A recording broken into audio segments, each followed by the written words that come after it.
자, 이어서 90쪽, 91쪽.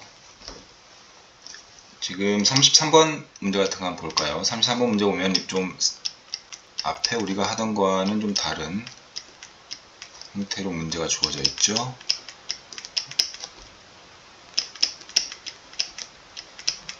이렇게 되도록 네모 안에 적당한 수를 넣으라는 겁니다. 양수를 넣으라고 되어 있네요. 음수가 들어갈 수도 있어요. 근데 지금은 처음 곱셈 공식을 배우기 때문에 양수를 집어넣으라고 되어 있습니다. 자,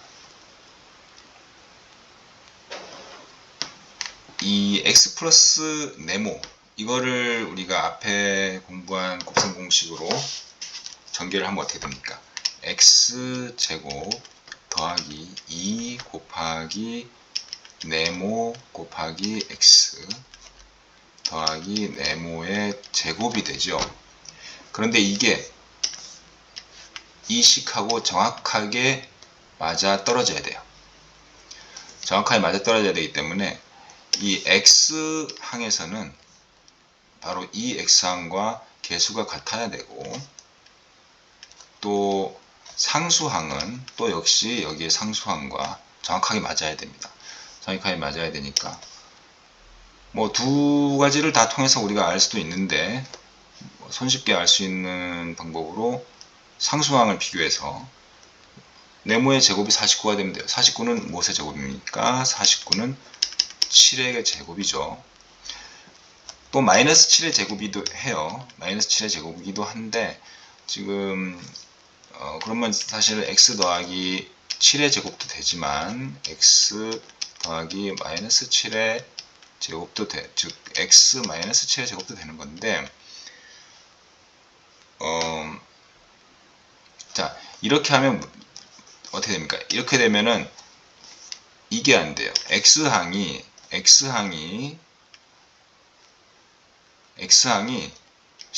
플러스 14가 될 수가 없어요. 이렇게 하면 x제곱 전개해볼까요? 마이너스 14x 더하기 49가 되기 때문에 여기 주어진 것과 부호가 다르죠.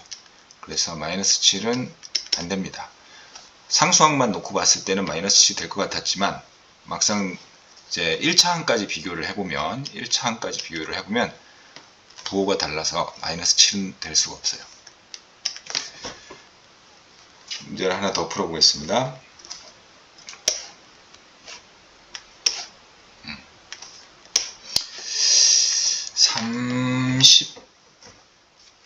34번을 이어서 한번 또 해볼게요. 34번을 그대로 다시 한번 이어서 해보면 x 더하기 네모의 제곱이 x제곱, 약간 또 다르게 되어 있는데, 결국 문제 푸는 방식은 각 항의 개수들을 비교를 하는 거예요. 각 항의 개수들을 비교를 합니다. 자, 먼저 얘를 한번 공식에 따라서 해보면 x제곱 더하기 2 네모 x 2 곱하기 네모 x 더하기 네모 제곱, 자, 이렇게 되어야 됩니다. 근데 여기 네모와는 달라요. 여기 네모와는 다른데, 자, 일단 이 상수항을 비교해서는 당장 알 수는 없어요. 왜냐면 둘 다 비어있기 때문에 상수항은 뭐가 될지 알 수 없고, 비교해야 되는 거는 바로 1차항을 비교를 할 수밖에 없겠습니다. 1차항을 비교를 해보면, 자, x의 1차항 2 곱하기 네모가 16이 되어야 돼요. 그럼 네모는 8입니다. 네모가 8이면, 자, 이번엔 상수항을 보면 상수항은 8의 제곱이 되어야 돼요. 8의 제곱은 64, 이렇게 되어야 됩니다. 그래서 처음 문제에서 들어가야 될 것은 여기에는 8이 들어가야 되고, 여기에는 8의 제곱 64 들어가면 됩니다. 이렇게 전개를 해서 항의 개수를 비교하는 방식으로 문제를 풀게 됩니다. 이번에는 그 밑에 35번을 한번 보겠습니다.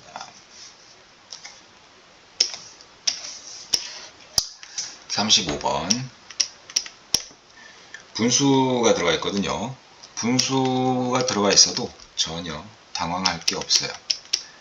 자,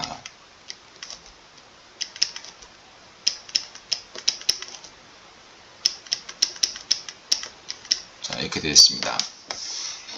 문제에서 이미 네모 안에는 수가 들어갈 것이라고, 특히 양수가 들어갈 거라고 해놨고, 자, 요것을 한번 또 전개를 해 볼게요. 전개를 하면 x제곱 더하기, 여기서도 당황하지 말고 이게 b에 해당하는 거예요. 이게 b고 여기 x가 a입니다. 아셨죠?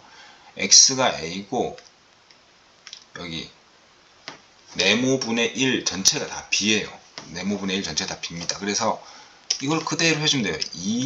2ab였죠. 2ab니까 어떻게 돼요? 2 곱하기 x 곱하기, 순서 바뀌어도 되지만 2ba든 2ab든, 그리고 네모분의 1 이렇게 되면 돼요.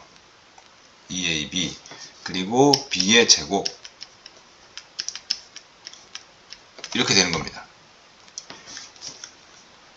역시 여기서도 1차항끼리 같아야 되고 상수항끼리 같아야 돼요. 그러면 1차항끼리 비교를 먼저 하면 x의 1차항이죠. 자, 2 곱하기 네모분의 1이 1이어야 됩니다. 1이죠. 1. 여기 개수 1입니다. 개수 1. 그러면 네모는 뭡니까? 2가 되겠네요. 그렇죠? 그럼 네모는 2고, 자, 그러면 뭐가 되겠어요? 2분의 1의 제곱은 4분의 1. 그렇죠. 상수항은 4분의 1이 됩니다. 자, 그러면 이제 다 나왔죠. 이렇게 되면은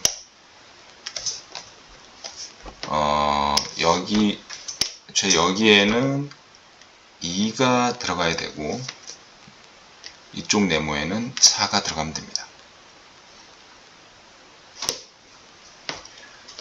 이런 식으로 개수를 비교해서 들어가야 할 걸 찾아내면 돼요. 그런데 지금 이런 문제들이 나왔을 때, 이건 이렇게 풀어야 돼, 이렇게 외우면은 이런 문제들마다 이걸 외우게 되면 너무 힘들어요. 왜냐면은 굉장히 다양하게 문제가 만들어져 나오기 때문에, 이런 문제는 이렇게 풀고 저런 문제는 이렇게 풀고, 그거를 처음부터 외우려고 하면 너무 머릿속이 복잡해지니까 그냥 이런 생각으로 하세요.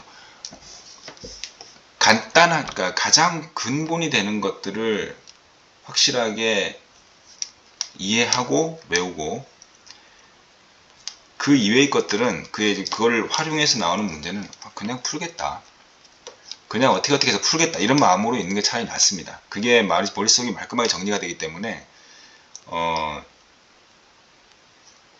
헷갈리지도 않고 또 지레 겁을 먹지도 않고, 그리고 실제로 그렇게 푸는 거예요. 수학을 그렇게 푸는 거고, 또 그렇게 해서 연습을 많이 하다 보면 내가 외우려고 하지 않아도 여러 유형들의 문제가 자동으로 그냥 외워져요.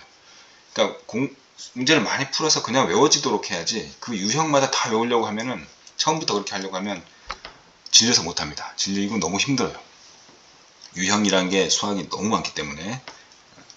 그렇기 때문에 이제 많이 익숙해지고 완전히 이제 몸에 배가지고, 이제 뭐 공식 같은 것도 모두 그냥 툭 건드리면 바로 튀어나온다, 이렇게 됐을 때 나 유형 약간 더 외워야지, 그런 마음으로 외우면은 마음이 가벼운데, 지금 이제 공식 막 이렇게 써먹기도 지금 버거운 이런 상황에서 이런 건 이렇게 풀고 저건 저렇게 풀고 저렇게는 하기가 힘들어요. 하기가 힘드니까 요건 지금 이렇게 푼다는 거를 시범을 보여준 거고, 이것도 이런 문제를 풀 때 그냥 푸세요. 그냥 푸세요. 식이 양쪽이 같아야 된다고 하니까 그럼 어떻게든 해가지고 같게 만들어 봐야지, 이렇게 머리를 써가지고 그냥 하는 겁니다. 그렇게 하다 보면 돼요. 하다 보면 되니까 지금 이제 곱셈 공식에서 결국 자 정리를 해보면 중요한 거는 결국 그거예요. 지금 곱셈 공식 이전에 일단 원리에 따라서 원칙에 따라서 그렇죠? 어떤 1차식의 곱이든 원칙에 따라서 이렇게 골고루 만나도록